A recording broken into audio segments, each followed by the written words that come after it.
Brought to you by DK Audio. DK Audio presents Old Time Hawkey's Recipes from the Cedar Swamp, written and read by me, Old Time Hawkey. Introduction. Now, we've included a handy PDF listing all the ingredients for each recipe so you can shop before you cook. Feel free to listen out of order, and if you find an appealing recipe, feel free to skip ahead. All the chapters are named, so it's easy to navigate the tracks.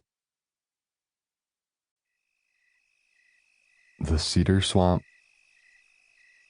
"Come here, boys," I yell into the dense cedar swamp.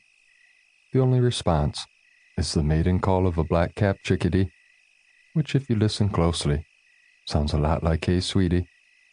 I yell again, "Come here, boys," and clap my hands 3 times. Between 2 birch trees, softened by the rain and bent by the wind, emerges my 11-year-old blue merle Australian shepherd, Donnybrook. He's named after the hockey term for a brawl, or multiple fights during a game. His fur is 4 colors: gray, white, brown, and black, and all the colors are fighting each other. His younger brother, somewhere nearby, is a 2-year-old red merle Australian shepherd named Chris Draper, after one of my favorite Detroit Red Wings players, who also has red hair and piercing blue eyes.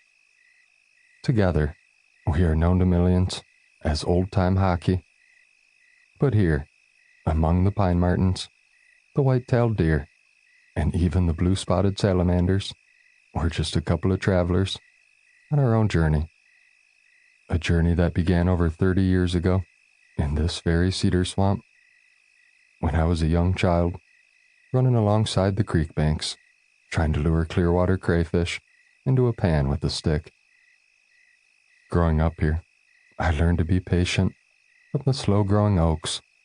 I learned how to adapt from the creek's steady current, which forged its way through the ground, around logs and rocks, through steep valleys, bridges, and dams. Everything else I learned from my grandfather, who bought this land in the 1950s. In the late fall of 1994, on our way to inspect whitetail scrapes near his hunting spot, he taught me how to cook the perfect pudgy pie over an open fire with the sun barely peeking over the pines. He opened his weathered knapsack and pulled out his old cast pie iron, a couple worn mason jars, and a folded hand towel containing homemade brioche bread. Using the ridge of his compass, which I still keep with me today, he pressed a hole in the center of one of the bread slices and cracked an egg inside of it. After a healthy palm of some salt and pepper and a slice of American cheese, he closed the clamp of the pie iron, smiled at me, and placed it over the white coals. As the fire went to work, my grandfather and I did the exact opposite. We just sat there and took it all in.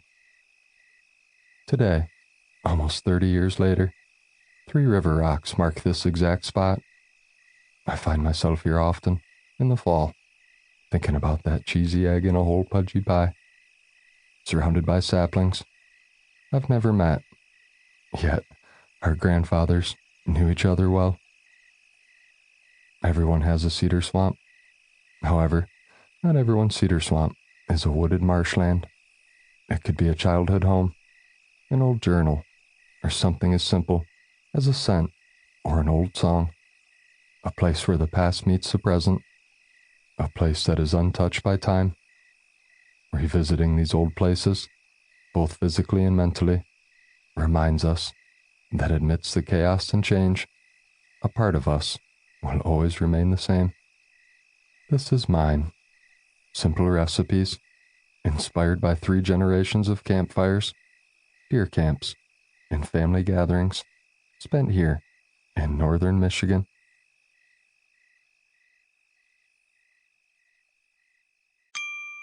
Sample complete. Ready to continue?